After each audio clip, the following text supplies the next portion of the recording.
करीम कोटी साहब, ये चार्टर ऑफ डेमोक्रेसी साइन हुआ था, उसके बाद बहुत कुछ हुआ। आपको याद होगा ज़रदारी साहब खड़े होकर सीओडी के ऊपर नारे भी लगाते रहे कि किधर गया सीओडी। फिर मेमो गेट भी हुआ, फिर अभी इलेक्शंस भी हुए सेनेट के, बहुत कुछ हुआ। ये एकदम से दोबारा कहाँ से सीओडी याद आया? अच्छी बात है याद आया, मगर वजह क्या है?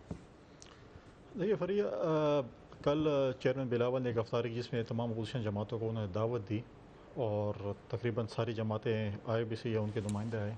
और वहाँ पर जो जब सियासतदान आपस में बैठे तो पॉलिटिकल डिस्कशन ही होती है, फिर चार्टर ऑफ डेमोक्रेसी की बात हुई और उसमें बाकी जमातें भी थी। चार्टर ऑफ डेमोक्रेसी तो सिर्फ PMLN और पीपल्स पार्टी के दरमियान था, लेकिन कल और भी जमातें जो हैं वो उसके अंदर मौजूद थी। और बट मैसेज तो आपने बड़ा क्लियर दिया सर।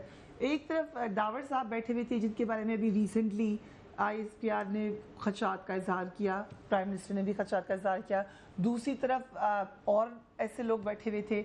नज़र तो यही आ रहा है कि आप एक वाज़ेह मैसेज दे रहे हैं कि आपके खिलाफ यूनाइटेड है हम लोग। नहीं, वो तो देखें अपोजिशन का, तो देखें अपोजिशन जमातें तो हैं, हुकूमत के साथ तो वो नहीं थे, अपोजिशन जमातें हैं, लेकिन किसी को उसको इकट्ठा करना था, हमने इकट्ठा किया।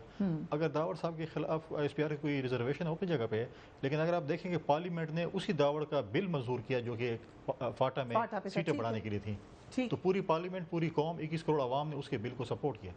और अब वो सेनेट में जाएगी, अब देखते हैं सेनेट उसमें क्या कहती है, लेकिन नेशनल असेंबली ने उसको यूनिवर्सली पास किया।